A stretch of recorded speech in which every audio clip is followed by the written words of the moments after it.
Catholic commentary. Spiritual warfare. Stay ready so you don't have to get ready. Jesus 911. Jesus 911 on Virgin Most Powerful Radio. My name's Ruben Nava, my partner Jesse Romero. We make up a two-man car. We're at 10-8, giving you some Catholic commentary and some briefing. Good morning, Jesse. Reporting for duty, sir. Ruben, we're called to be great saints, so every single day God gives us the opportunity to live here on planet Earth, which is enemy territory, and we're called to be on this great sabotage mission to bring the gospel of Jesus Christ into every nation and every human heart to the extent that we're able. That's right. That's right. Hey, Jess, today we're going to talk about something that's, as a Catholic, it kind of shames us, but at the same token, we don't like talking about negative things about the church, but it's out there, and it's best that we let the people know that this is what's going on. This is why the church is in the state it is, and we're going to be talking about the McCarrick Report and an article that was written that evades the issue of pervasive homosexuality in the Catholic clergy. Well, let's jump right into it. But let me just mention before we talk about the article that it definitely is a strategy of Satan to try to shame the one true church of Jesus Christ, the Catholic Church, by one of the worst sins out there. In fact, the Catechism calls this sin one of the four sins that cry to heaven, and that's called the sin of sodomy. And this is what Satan has put smack dab in the middle of the Catholic Church, one of the four most deadly sins. And again, he's done this in times past, Ruben. He did this with Sodom and Gomorrah, where God saw fit to destroy an entire two cities because there was just complete sexual debauchery, complete disorder, and complete just the embrace of profanity and what's unclean. And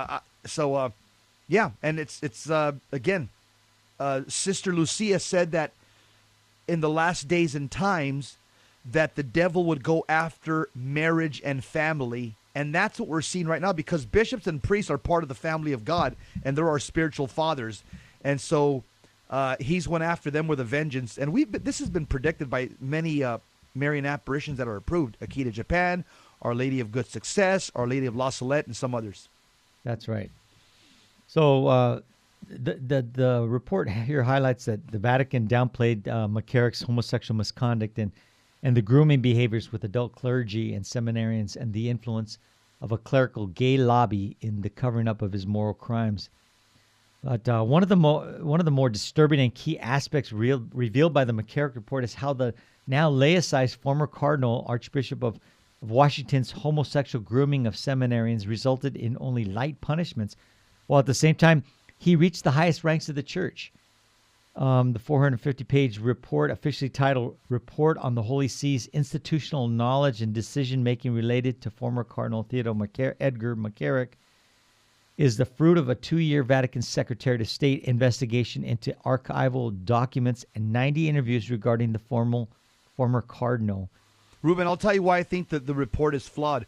Because just like right now we're finding out that there's a deep state in the FBI and the CIA, there's also a deep state in the church. And so can you imagine, these are friends of Cardinal McCarrick, who this guy had millions of dollars at his disposal, McCarrick, as a result of the Papal Foundation. And just like in politics, certain people, their silence has been bought. And this is why this report is very soft on McCarrick, because I have no doubt that a lot of the people that were part of this commission to investigate, they owed him favors, if you know what I mean. Yep, they did, and their desire to move up the ranks was so great that they would, they lost their compass, their moral compass. Yep. So the last thing I'll say here is it recounts many incidences of McCarrick's abusing seminarians and young priests, which often included inappropriate touching and sharing beds with them, although McCarrick himself denied any sexual activity took place. Yeah, right. Come on. Oh, well. Let me continue. It says, Okay, there's two bishops that witnessed for themselves the inappropriate activity. One is Bishop James McHugh of Camden, New Jersey, and the second bishop, John Smith of Trenton, New Jersey. They were present at a dinner in 1990 when McCarrick started physically abusing a young cleric by groping him. Also present was Monsignor Dominic Bottino, a diocesan tribunal judge and hospital chaplain in the Diocese of Camden, New Jersey, who was interviewed for the McCarrick investigation. So, Bishop McHugh and Bishop Smith, both of whom have now died and went to their judgment. I hope they confessed the fact that they didn't divulge this sin that they knew about. They saw what was happening. And Monsignor Bottino, he said in the report's interview, quote, Bishop McHugh then immediately and abruptly stood up in a sort of panic and said, "We have to leave," close quote. Monsignor Bottino recalled. Hey Jesse, that just what just sticks out to me is that McCarrick felt enough, comfortable enough to do that in front of these other priests, in front of these other bishops. So, and my reason for that is because I think he had them dirty. What I mean by that is, again, McCarrick was known to carry white envelopes in his breast pocket with tens of thousands of dollars that he would give away, just like Santa Claus, to bishops and cardinals, especially from poor third world countries, and he was able to buy their silence. This is something that's very well known amongst the Roman Curia, that McCarrick basically he was this endless treasure trough. And so people wanted to be nice with him because they wanted a nice little stipend, for their silence. And so once again, this is what the guy did, Ruben. Just like in politics, he bought their silence. Yeah, he was able to get donations and raise money like no other. So, yep, yeah, they say he's the greatest fundraiser that the church has ever had. Yeah. And, to think that, police get a bad rap for not intervening when their partner steps out of line. But how much more should a man of the cloth be required to do the right thing? And Ruben, and that's why St. John Vianney, by the way, who's the patron saint of parish priests, look at this one quote that he says. He goes, quote, "A priest goes to heaven or a priest goes to hell with 1,000 people behind him." I've read that, yeah. You know what that means, basically, because a priest is a general. He's a general of the church militant. So his words and his conduct are either leading thousands of people behind him to heaven or thousands of people behind him to hell.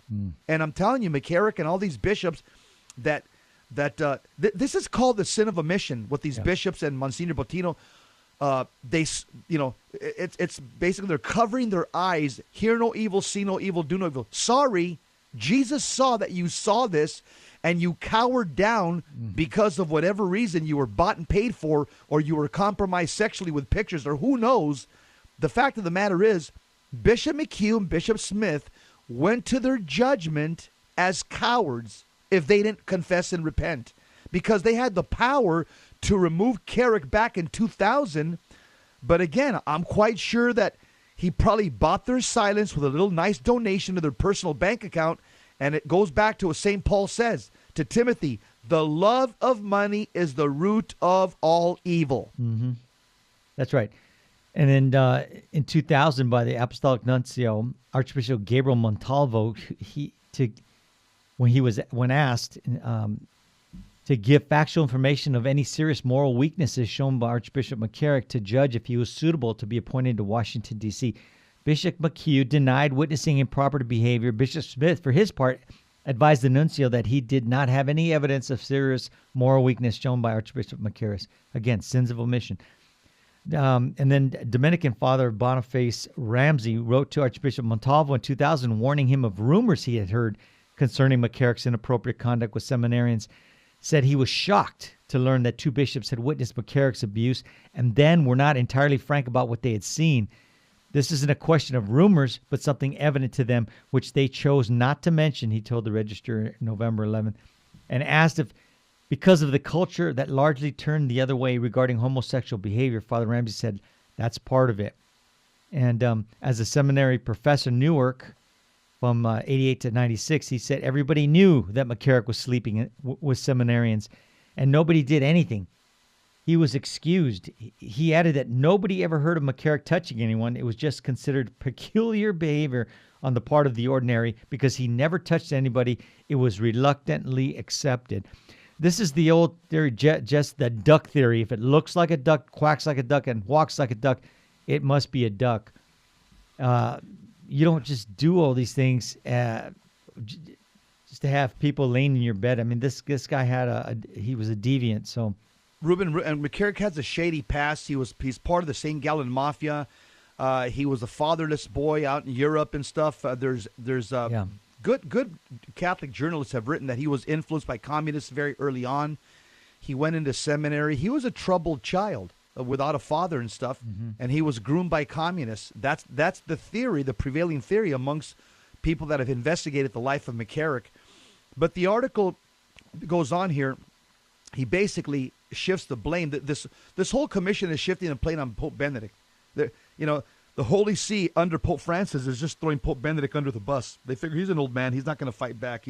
Nobody's going to listen to him. It says here, despite wide awareness of McCarrick's behavior with the seminarians, which would normally be judged unacceptable, even if it was not homosexual grooming, little or no action was taken. We will continue. Okay, stick around. Up next, we'll keep talking more about the infiltration of the church, the homosexual heresy that's inside the church. Jesus 911, two-man car. We'll be right back.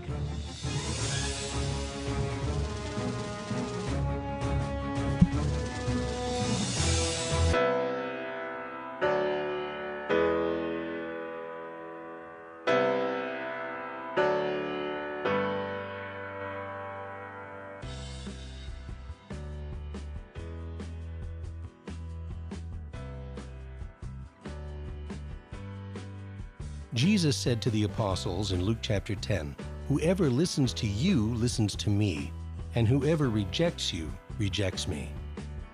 According to St. Boniface, in her voyage across the ocean of this world, the church is like a great ship being pounded by the waves of life's different stresses. Our duty is not to abandon ship, but to keep her on course. May our Lord help us remain ever faithful to His church, to aid and defend her.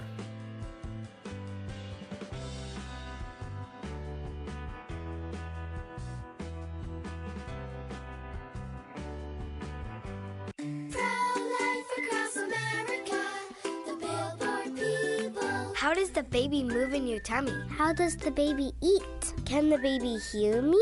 How did the baby get in there? Wow, a pregnancy can sure generate a lot of questions.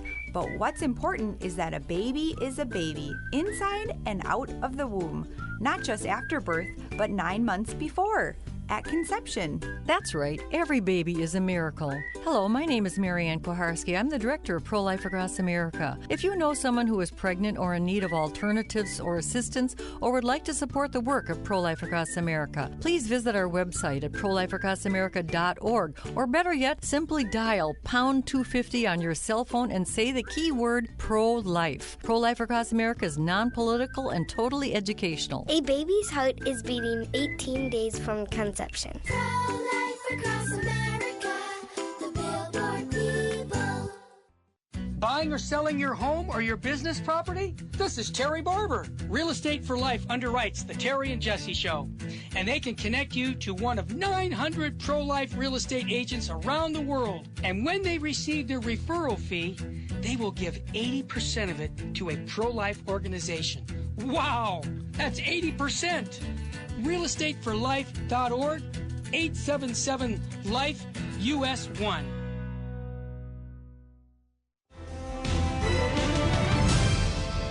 Now, back to Jesus 911. If this call is not an emergency, dial 888-526-2151. We are back, Jesus 911, two-man car, 10-8, and we are open for calls, by the way. So we're discussing this McCarrick Report and how it was flawed, and what it leaves out is alarming. And so we're covering that right now. And this McCarrick, he was grooming seminarians, and he was the McCarrick Report confirms that only basic restrictions not to travel and make public appearances were advised by Pope Benedict the 16th in the 2000s, after McCarrick had retired as the Archbishop of Washington. And I'll point out that in Washington, he was the one who was picking the bishops, the Catholic bishops here. Mm-hmm. So you got a bad apple, and what he's going to do, he's going to surround himself with other like-minded people so that it keeps everything hush-hush. And that was the downfall of putting him in that position. Ruben, I remember when I lived in Southern California, I would talk to a lot of my seminarian friends that went to St. John's Seminary. McCarrick affected the whole country, because I know at St. John's Seminary for decades, a good priest would tell me, they would ask you certain questions, and if you didn't give the liberal progressive, response, you'd be booted out of St. John's Seminary. And they said one of the things that was very open, that if you actually said that you thought that homosexuality was wrong as a young seminarian, during the interview by the panel of progressives that were running St. John's when I was living out there, you would not be allowed to come into seminary. They would say, no, you're not fit for the priesthood. So McCarrick's homosexual behavior influenced the entire country, because virtually every seminary was infected with this homosexual cabal, and also this specific targeting of young men who were homosexual to the priesthood. Mm-hmm. So he had national ramification, and I would even say that his ramifications continue even in the Roman Curia, because right now, this report says it, and many others, that in the Vatican itself, probably about 30% of the people in the Roman Curia are homosexuals. In fact, this came out in a report from Father Darius Oko, who was commissioned by Pope Benedict to do a report, to study on how bad the homosexual problem was in the church. And Father Darius Oko gave Pope Benedict a 300-page dossier. It's on the internet. It's called Homo Heresy by Father Darius Oko. And in there, I mean, it's a very academic, clinical type report that he wrote. It's like for a PhD. And he says that probably about 30 to 40% of the people right now in the Vatican are practicing homosexuals. They have websites, they have Facebook accounts, they meet up in different rooms and stuff, and it's very organized. Yeah, Ruben, this is a diabolical infiltration that Mother Mary spoke about in many Marian apparitions, such as, again, Our Lady of Good Success, Our Lady of La Salette, and Our Lady of Akita, Japan. Yeah, you're right. And, so they found one credible allegation that McCarrick had abused a minor, and then, but the report focuses almost exclusively on the aspect, while his homosexual behavior with adults, it's hardly even mentioned. It's like, oh, that's acceptable. Although the alarm was raised about such abuse, there were no proven facts. Andrea Torlioni says that he was the editor-director of the Vatican's Dicastery of Communication. And then there was a psychiatrist, Richard Fitzgibbons, which he took issue with the report's executive summary found in the body of the document. He said that, contrary to that summary, significant, credible evidence has been presented in this report from laity, seminarians, priests, and members of the hierarchy that Theodore McCarrick engaged regularly, repeatedly, in intense grooming behaviors and physical boundary crossing of adolescent males and seminarians. Jesse, how many people lost their vocation as a result of this? People have walked away from it. Yes. What he did, Ruben, is people have committed spiritual suicide as a result of being a victim of the sexual predator who was the successor of the apostles. And the article that I'm telling you about, again, by Father Darius Oko of Poland, he's a PhD, he's a priest, he's actually suggested in his report that about 50% of the bishops in the U.S. are homosexual. And he says that Father Darius Oko, an Orthodox priest, says that there's a huge homosexual underground in the Catholic Church.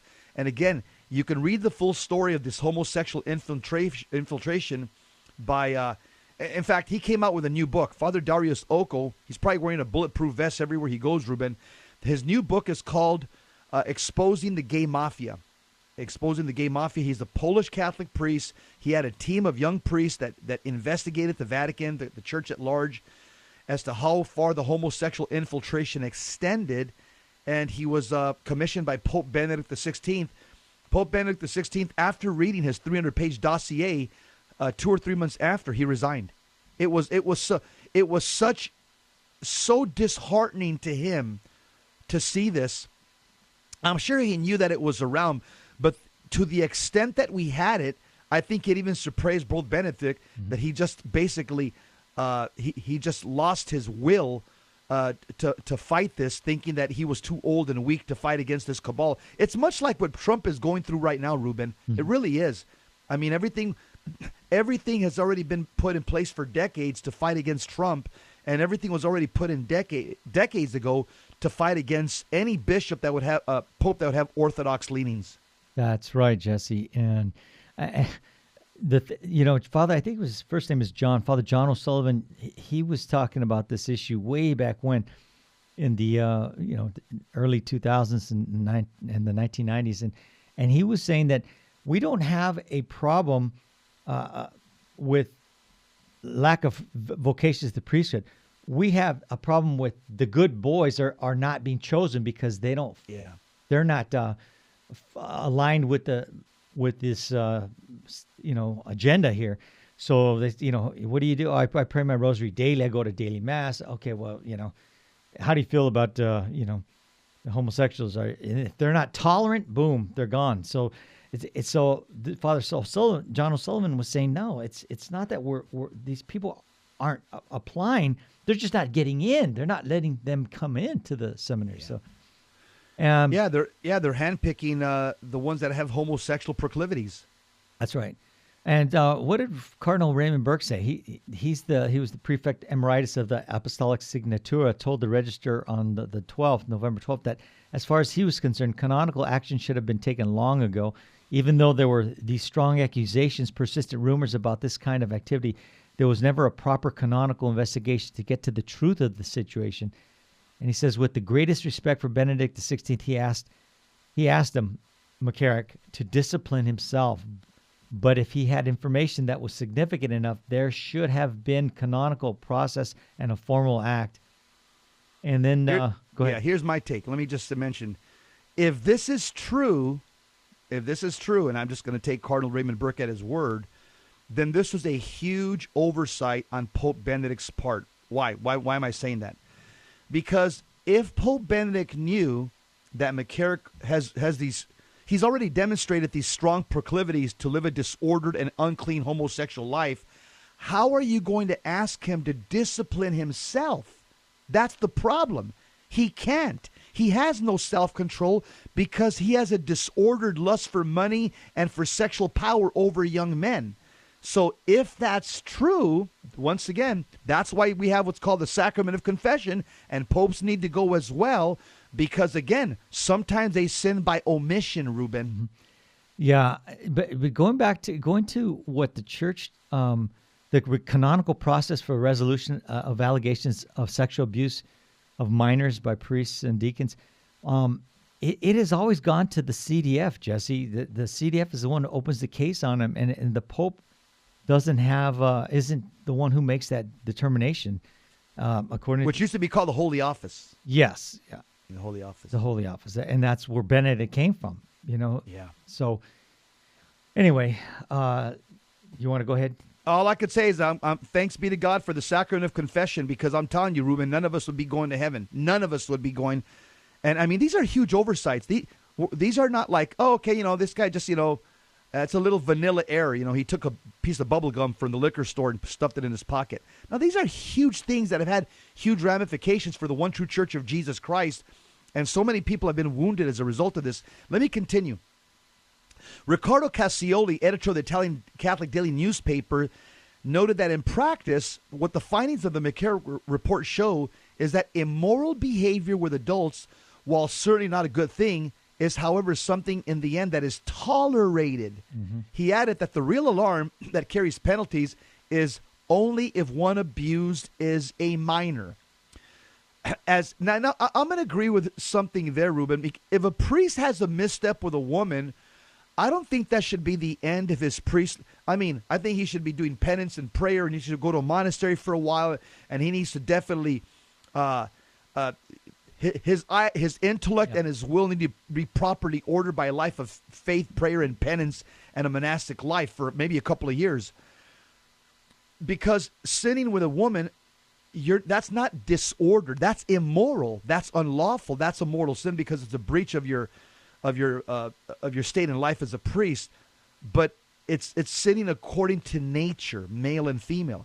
Now, homosexual sex, Ruben, these people should be thrown out as soon as possible because it shows that there's a disorder in their intellect, a disorder in their will.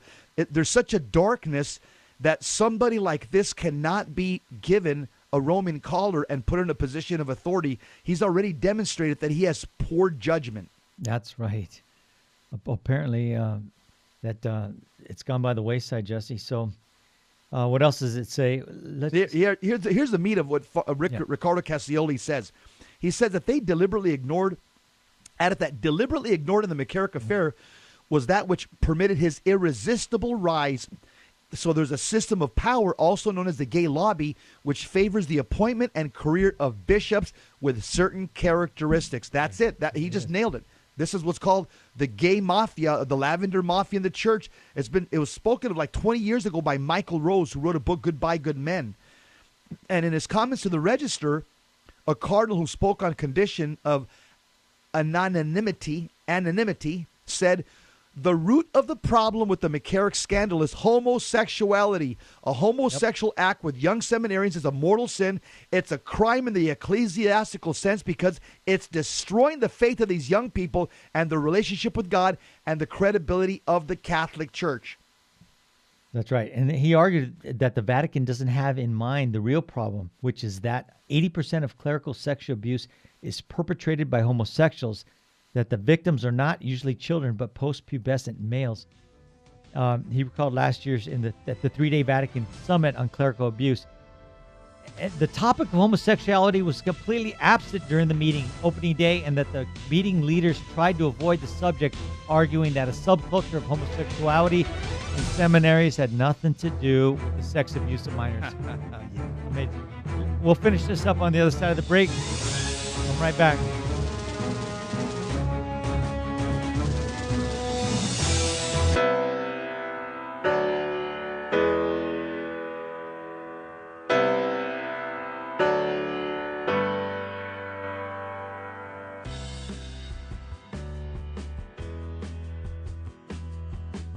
Hi, this is Jesse Romero from the Terry and Jesse Show, also from Jesus 911. Let's face it, we all need to use the internet, but we need screen accountability. Why? Pornography is a huge problem, especially on the internet. And every time we tap into the internet, we get bombarded with images and temptations that degrade our humanity. So we need Covenant Eyes to block these pornographic sites and advertisements from infiltrating our lives. Covenant Eyes helps us take custody of our eyes and custody of our intellect. So I recommend you go to covenanteyes.com and type in the promo code VMPR to support the network. Protect yourself and your family from the imminent threats on the internet. www.covenanteyes.com, code VMPR, live porn free. Thank you for listening to Virgin's Most Powerful Radio. Thank you. God bless you. Keep the faith. If you shop on Amazon.com, there's an easy way to support Virgin Most Powerful Radio. Just visit smile.amazon.com and type in Catholic Resource Center under the desired charity. Now, when you log into your Amazon account and purchase products, a portion of it will automatically go to support Virgin Most Powerful Radio at no cost to you. Thanks in advance for supporting CRC and VMPR, and may God richly bless you and your family.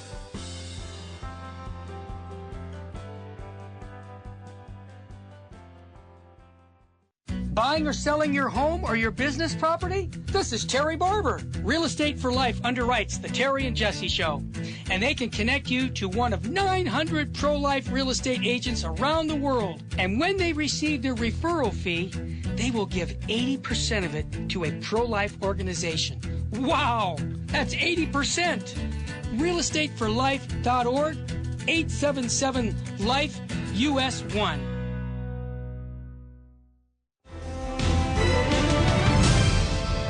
Now, back to Jesus 911.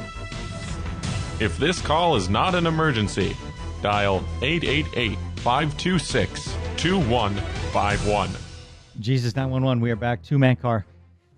Jesse, this reminds me of a story I heard once about some conquistadores who were, upon conquering the Aztec tribes, they learned of some hidden treasures of an Aztec warrior, and through a translator, let's just say Hernan Cortez, he asked the Aztec where his treasure was buried. He says, "Tell me where it's buried, or we're going to stick some reeds behind your fingernails, causing immense pain."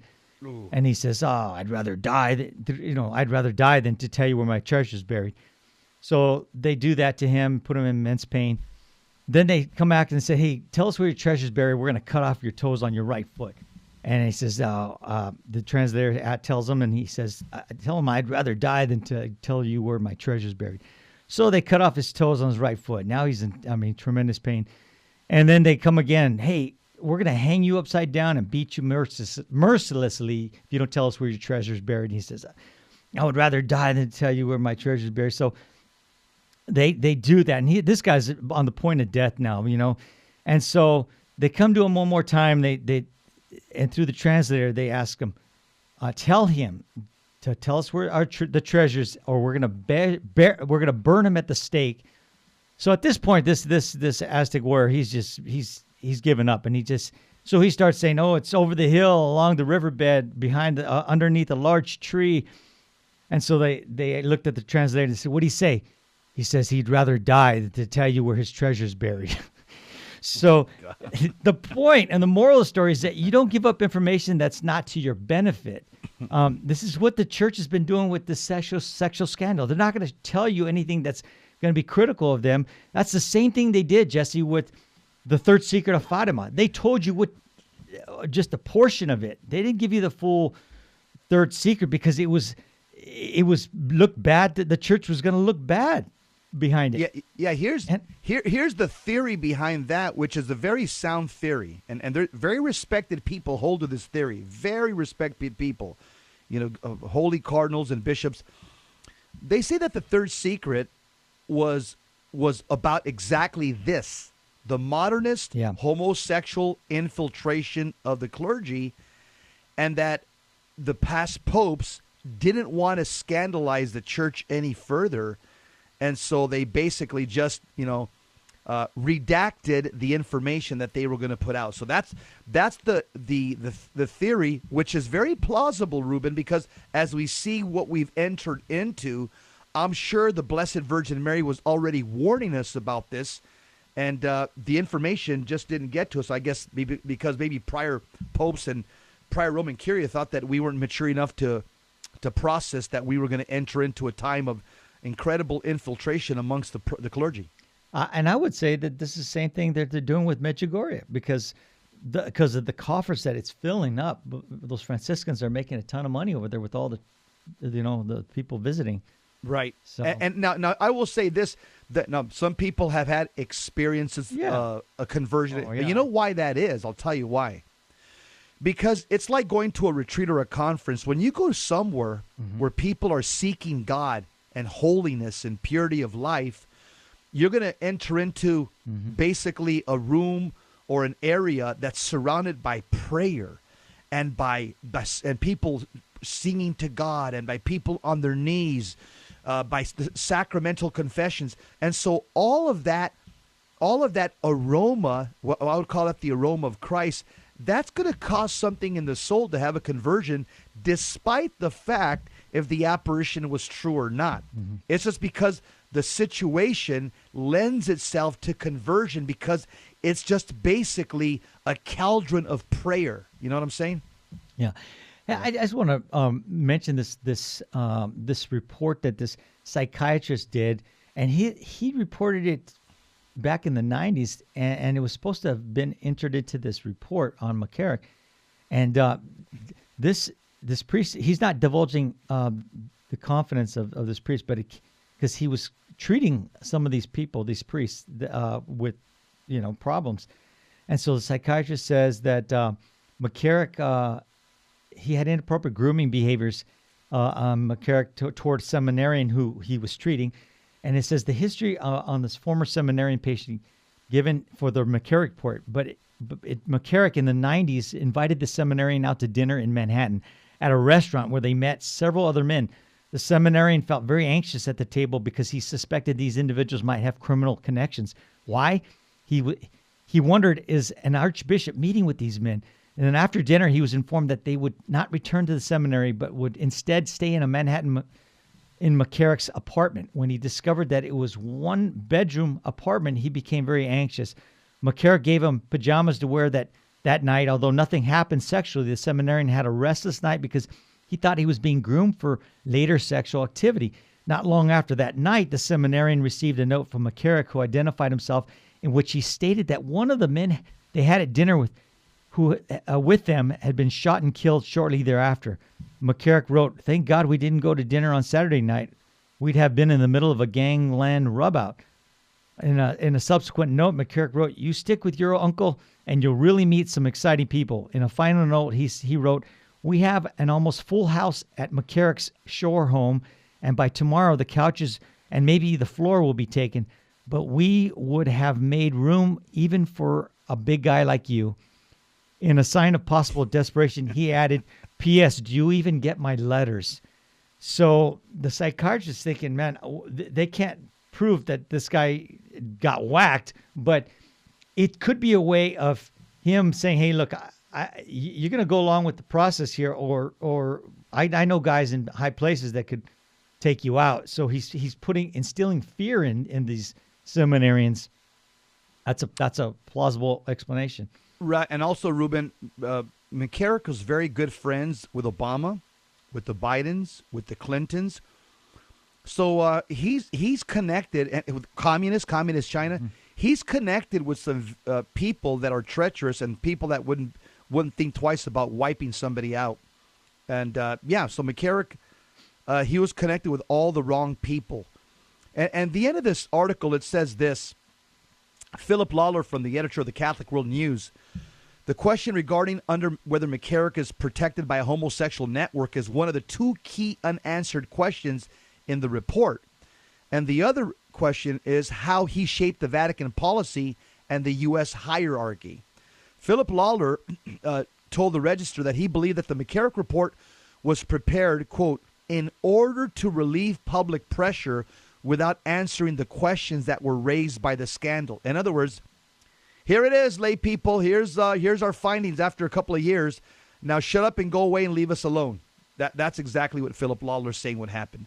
It also says here, Philip Lawler added that the main villain of the report, apart from McCarrick, is the whistleblower Archbishop Carlo Vigano, whose revelations put those questions in the forefront. I think his name appears 306 times in the McCarrick Report.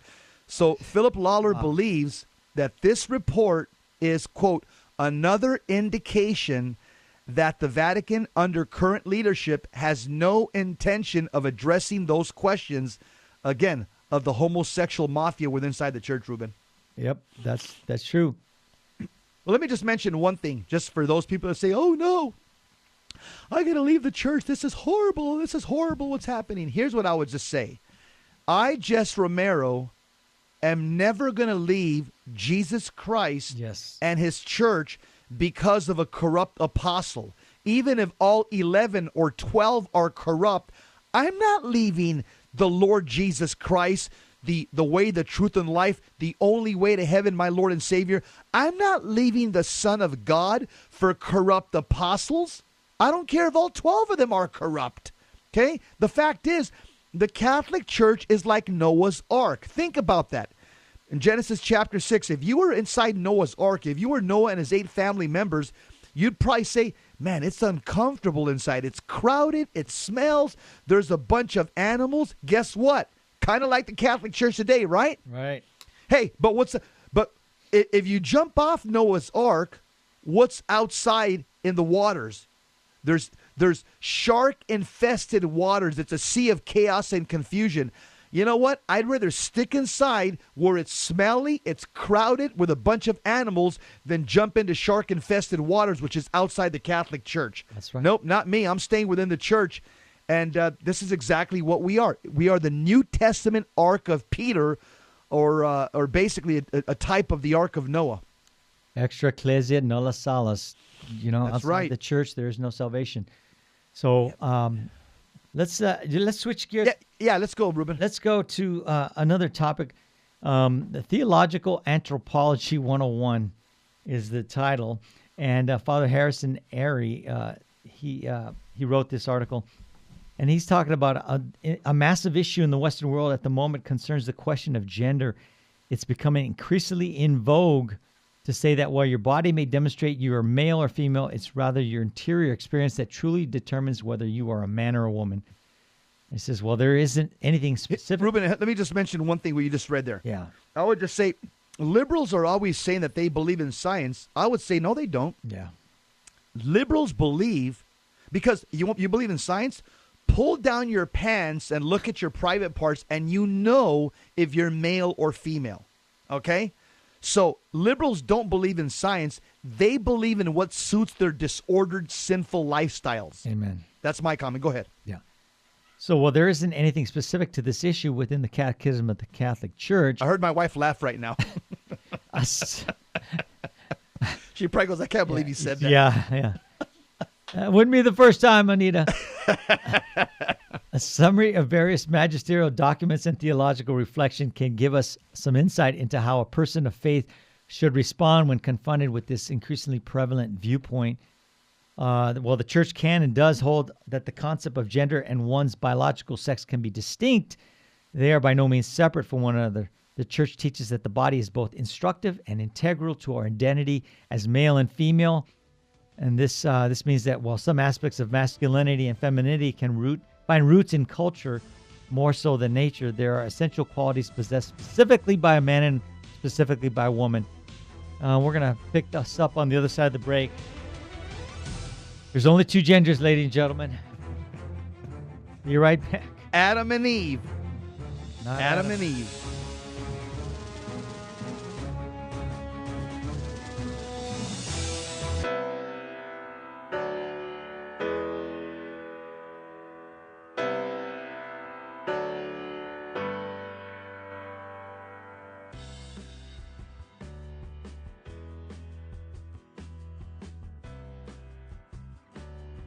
In Luke 7, Hands on Apologetics, Jesus said, you have entered into Virgin Most Powerful's Apologetics Dojo, where we go wall to wall with defending, explaining, sharing the faith. Master Apologist Carlo Broussard. Carlo, welcome to Hands on Apologetics. Hey, Gary, it's great to be back in the dojo, my friend. Master Apologist Ken Hensley. Welcome to Hands on Apologetics. Good to see you again, Gary. Good to be with you. Michael Barber, welcome. You have entered into the Virgin Most Powerful's Apologetics Dojo. Gary, thanks for having me on. We are chatting with Master Apologist Carl Keating. Gary, it's great to be back with you. Coming into the dojo is our good friend Steve Ray. Thank you, Gary. Good to be here. Tim Staples, welcome to Hands on Apologetics. Hey, it's great to be with you, Gary. Thanks for having me on. Join many others in Gary Machuda's Apologetics Dojo. We have some of the best Catholic apologists in the nation. Streaming live weekdays from 10 to 11 a.m. Pacific. Hands on Apologetics on Virgin Most Powerful Radio. In Luke 7, Jesus said, I tell you, her many sins have been forgiven her, because she has been shown great love.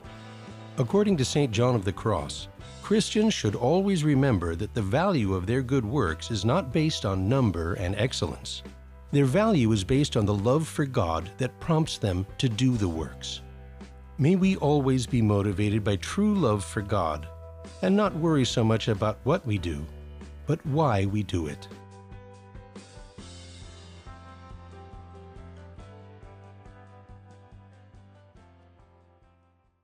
Buying or selling your home or your business property? This is Terry Barber. Real Estate for Life underwrites the Terry and Jesse Show, and they can connect you to one of 900 pro-life real estate agents around the world. And when they receive their referral fee, they will give 80% of it to a pro-life organization. Wow, that's 80%. realestateforlife.org, 877-LIFE, US 1.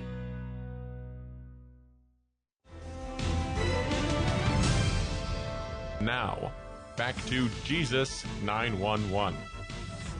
If this call is not an emergency, dial 888-526-2151. Jesus 911, if you stay ready, you don't have to get ready. And we're talking about the Theological Anthropology 101 by Father Harrison Airy. And just to leave out the rest of that paragraph that he was talking about, gender then is rooted in the giftedness of our body, what it means to be a man and a woman, as distinct from the biological difference of male and female. It's deeply rooted in the gift of the body. To put this more simply, gender is only properly integrated when it takes its starting point in the gift of the body and its sexual difference. Go ahead, Jess. Yeah, let me just jump in and mention something here. I think that they've come up with a term every time the world of medicine, which has been politicized, unfortunately, in many respects. Yeah. Every time there's a sin involved, they always try to cover it. Or anytime there's a defect or a vice or a disorder in the human person, which is a spiritual, that comes from the soul, they try to mask it with some type of medical term. So they've come up, Ruben, with the term gender dysphoria. So what is gender dysphoria? Yeah. Here's a definition. A psychological condition marked by significant emotional distress and impairment in life functioning, caused by a lack of congruence between gender identity and sex assigned at birth, close quote. So the medical community calls the fact that you can't connect interiorly with what you are exteriorly, they call that gender dysphoria, okay? That's just a fancy way, Ruben, of trying to, again, the world of medicine is very quick to change a vice or a human defect, and they try to mask it with some type of medical term. Here's what I would say. I'm going to go back to St. Ignatius of Loyola, one of the great mystics of the Catholic Church. In his spiritual exercises, here's what he says about evil spirits and the way they're able to confuse thoughts. Okay? So this whole gender dysphoria, I would say, nope. This is diabolical disorientation. Here's what St. Ignatius of Loyola wrote, okay, back in the Middle Ages. He says, for people who close themselves off from God's grace, the good spirit, the guardian angel, disturbs and shakes them up. It stirs feelings of remorse and discontent. The purpose is to make the person unhappy with a simple way of life. On the other hand, evil spirits want people who close themselves off from God's grace to continue in their confusion and darkness.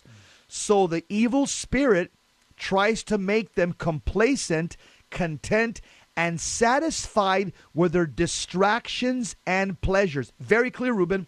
When you so I'm going to just break St. Ignatius of Loyola down in his spiritual exercises. When you close yourself off, when you cut yourself off from sanctifying grace, God's grace, now evil spirits, they can make it quite easily to bring your mind into confusion and darkness. So now you love your sin. That's exactly what he's saying. So this whole gender confusion, Ruben, the origin is diabolical. Father Chad Ripperger, who's probably the foremost exorcist in the world right now, he says, ordinary diabolical influence includes confusion of the mind. Demons will make people confused, give them anxiety, fears, and deep depression. Here's Mexico's top exorcist, Father Mendoza Pantoja, from the Diocese of Mexico. He says, What the devil is interested in is to confuse us. To confuse us.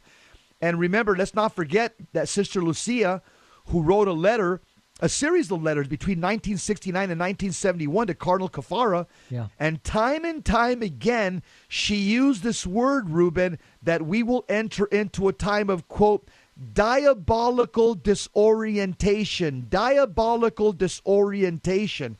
Cardinal Raymond Burke also says in an interview with LifeSite News, he said this, "Let me make this clear, that confusion is never a good thing. Confusion is the work of the devil." So going back to the article, Reuben, this whole thing about, I don't know if I'm a boy or I'm a girl. And now, so the medical community tries to mask it. He's got gender dysphoria. We got to have, compassion with him. No, Reuben, they are diabolically disoriented and confused by Satan and his minions. Jesse, we've heard, I'm seeing videos of parents voicing this on their children. These kids are not even, into puberty, and they're saying, "Oh, my daughter identifies as a boy," so they start training them and bringing them up as a boy, and giving them hormone therapy and all these that puberty blockers. The kid is too young to know the difference. So that sin is on the parent, and it's happening more and more. Yeah. It's so disturbing. That should be child abuse. But absolutely, yeah. Under the Obama administration, he outlawed the reparative therapy for counselors and psychologists, psychiatrists to try to help people out of their confusion, and he made it illegal. And I don't know if it's ever been repaired. In many liberal states, the governors have made it's called reparative therapy is illegal for minors. If your son is a homosexual, says I'm homosexual or lesbian, and they're under they're minors, they're under 18, and you try to take them to a Catholic therapist or a Protestant therapist for reparative therapy, it's against the law. I know in California it's against the law. That's right. And a few other states have also embraced it. Again, taking the authority of mom and dad away, the fourth commandment, honor your father and your mother, taking it away and giving it to the state. The state saying, no, your kid's a homosexual, and just that's the way it is, and just live with it. Mm-hmm. The Catholic Church, in the Catechism of the Catholic Church in 2233 says, everyone, man and woman, should acknowledge and accept his sexual identity. Physical, moral, and spiritual difference and complementarity are oriented toward the goods of the marriage and the flourishing of family life. The harmony of the couple and of society depends in part on the way in which the complementarity, needs, and mutual support between the sexes are lived out. And in 2393, it says, by creating the human being, man and woman, God gives personal dignity equally to the one and the other. Each of them, man and woman, should acknowledge and accept his sexual identity. And even Pope Francis, he harped in on his exhortation of Amoris Laetitia, where he talked about the ideology of gender that denies the difference of reciprocity in nature and of man and a woman, and envisages a society without sexual differences.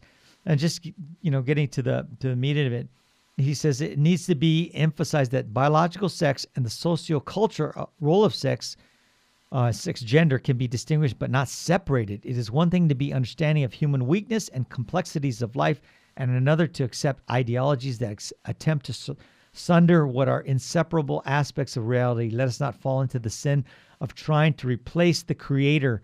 We are creatures and not omnipotent. Creation is prior to us, must be received as a gift. At the same time, we are called to protect our humanity, and this means, in the first place, accepting it and respecting it as it was created. So he got it right there, Jesse. Reuben, also going back to the Catechism, it also says, because a lot of times these people start having sex reassignment surgeries as a result of their gender dysphoria, their psychological confusion. And look what the Catechism says about the immorality of mutilating body parts. It's in 2296, the last sentence. It says, moreover, it is not morally admissible directly to bring about the disabling mutilation or death of a human being, even in order to delay the death of other persons. And so it's very clear that the church the church renders it immoral to directly disable or mutilate body parts. And that's exactly what people are doing. It's Frankenstein science, Ruben. It's not science based on reason and rational thought and based on natural law. It's Frankenstein science. Here's the last thing that I'll say. Exorcists will say that demons are able to cause what's called fractured thoughts in people. You'll see this like in cases of high-level obsession or possession. You'll see that the person has fractured thoughts. What does that mean? It means that a demon's he's able to get a person by projecting thoughts. A demon is able to separate the thoughts of the person by projection, so the person can't distinguish, he or she can't distinguish between his or her own negative emotions and that negative self-talk from the demon's projected thoughts. In other words, demons will see a person that's depressed, and demons will start projecting their images and thoughts to a person that's already very negative and already has a lot of negative self-talk. And so this makes it even worse, because now the person, along with his negative thoughts, now also has the diabolical negative projections in his mind as well. That's called fractured thoughts. And the only way to break that is by entering into a serious life of prayer and into sanctifying grace. And that'll help the person gain self-mastery of his thoughts, and it'll shut down the diabolical projections. And Father Harrison, he ends the article by saying, regardless of those who struggle with gender identity, still require the patient love of Christians to help them bear their cross and to encourage them to find the giftedness of being male and female. This is found through their body and sexual differences. He says real freedom can be found in the church's teaching on sexual difference and gender, seeing them as integrated but also malleable in terms of the appropriating certain characteristics of the opposite sex. Always respects the gifted nature of existence and of the body. Who I am is fundamentally received as a gift, not determined by my own whims and desires. Only in the law of the gift is freedom found. So, amen. It's a gift from God. So we accept it. Yep. And Ruben, we called this program Jesus 911 because it actually comes from Psalm 69, verse 2, where it says, Lord, come to my assistance. Lord, make haste to help me. And this should be the prayer of everybody that listens to the show every single day. St. Padre Pio says, pray, hope, and don't worry. Worry is useless. God is merciful, and he will hear your prayer. Wrap it up, Ruben. Yep. We are in Advent now, so a penitential season. So let's do that. Let's treat it like we would be treating Lent. So we're doing penance, waiting for the coming of the Messiah at Christmas, the babe in the manger. So let's pray our rosaries. Stay to grace. Stay tuned for Hands-On Apologetics with Gary Mishuda. We are out 10-7.